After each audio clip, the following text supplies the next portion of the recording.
Hi you guys, I know it's June 2nd, but I really wanted to do a May wrap-up for you so you could really get a handle of how much I read, what I like to read, a little bit about how I do my reviews, and that sort of thing. And let's get started.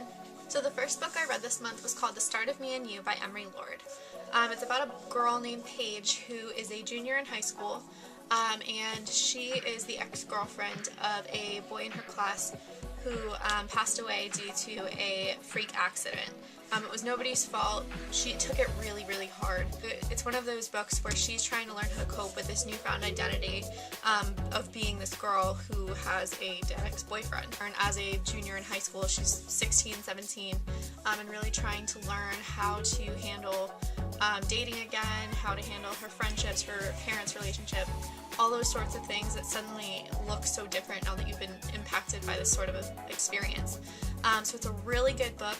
It's a really beautiful contemporary. I love the cover. I got it in my April uppercase box, so I was super excited. I think I actually finished it on the 2nd of the month. But I really liked it because it's a high school contemporary, and I really don't relate much to high school contemporaries now that I've been out of high school for a couple years. So it was really great to kind of see a contemporary that took place in high school that I really enjoyed. So I really recommend this one. I gave this one 5 stars, which was a great start to the month of May. The second book that I read this month was called Lali of the Lill by Mandal. She contacted me and asked if I would read an advanced reader copy of her book in exchange for a review, and I happily accepted. It's basically about a girl named Lali who's been going through life experiencing these very vivid visions. They are very high intensity, very violent visions. She's not really sure what to make of them, so it's a very fast-moving book, which is really great except for the fact that it's only about 75-100 pages long. There wasn't enough description in places that I wanted description, and too much description on things that I didn't really care about. There wasn't that time to build an emotional connection with the characters, so there was that sort of disconnect there. I only gave the book about 3 stars, but for a fast read it was definitely something different that I was really glad that I actually took the time to take a look at and read a little bit more in depth than I would have had I just found it on a bookshelf, so that was great. The next book that I read this month was called Belle by Hawkins. I heard some really, really great things about this book from some friends of mine. I bought it because it was a beautiful cover. However, I didn't even read the back cover when I picked it up. I had no idea what it was about, and I finally opened it, and not what I was expecting at all, not based on this. So basically it's about a girl named Harper who knows she's going to be homecoming queen. She's pretty much queen of her class. She's very in her own head, knows what she wants, gets what she wants, which is great for a female character to have. However, she forgets her lip gloss on the night of the homecoming dance, so she goes into the bathroom to put it on, and all of a sudden her janitor and her history teacher are sword fighting in the girls' bathroom, and she doesn't know what's happening, and her janitor dies, and all of a sudden his powers are transferred to her, and that's chapter 1. So it's a very fast-paced book.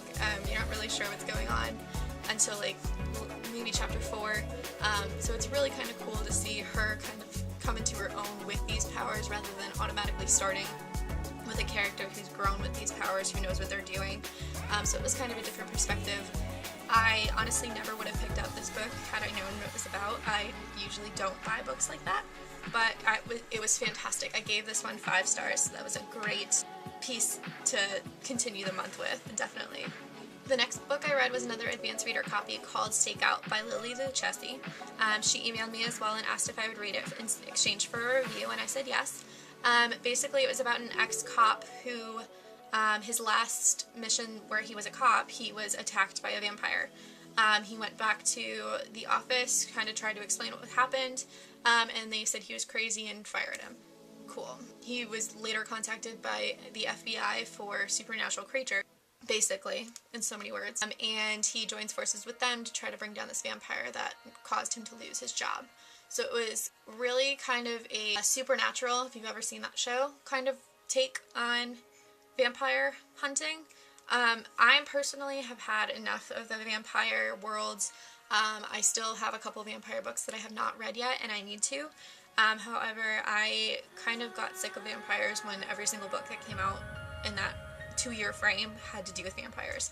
It was very, very fast. That one was only 100 pages as well. I really wanted it to be a little bit more detailed and have a little bit more connection to the characters, just like the other advanced reader copy that I had. However, it was really good. I liked the plot of that one a lot more than Lali of the Lill, so that one was really good. I did, however, still give that one 3 stars. If you watched my book haul yesterday, I did mention that I bought another book by Francesca. This is the book in verse by her called How to Uncage a Girl. It's very deep poetry. There's a lot of symbolism and imagery, and it takes a lot of thought to really conceptualize what she's trying to get across. So it was not what I was expecting when I bought the book. I didn't even know it was in verse when I bought it because, hello, it's me. I don't really read the descriptions. I just go off the front cover. So unfortunately, it was not what I was expecting. However, fortunately, it was some very, very beautiful, strongly worded poetry, which is always a perk for me. I love poetry, so it was really nice to have this as something different in my month to really kind of ground me and get me back to my roots of poetry and my love for words and writing. The poetry itself was kind of disconnected. All the poems that were trying to be connected together to kind of make a story didn't really connect for me. They were beautiful on their own, but once I tried to piece them together, it really didn't make sense. However, the last couple poems in the book really brought it all together. It was beautifully written, so I have to give kudos to her for her poetry. She's very, very talented at that. So that's why I'm a little iffy about her book that's not in verse. I'm not really sure what to expect at all. So fingers crossed it's just as beautifully written as this. And finally, I read an entire series this month, the Selection series by Kiera Cass. I absolutely loved the first book. I thought it was fantastic. If you don't know what it's about a girl named America who is 17, who's in this country of Ilium. The Selection is basically a contest, kind of like The Bachelor, where 35 normal everyday girls are chosen from each of the provinces and are taken to the castle for the potential to become queen. America doesn't want to enter. She has no desire to enter. Her boyfriend at the time convinces her to enter.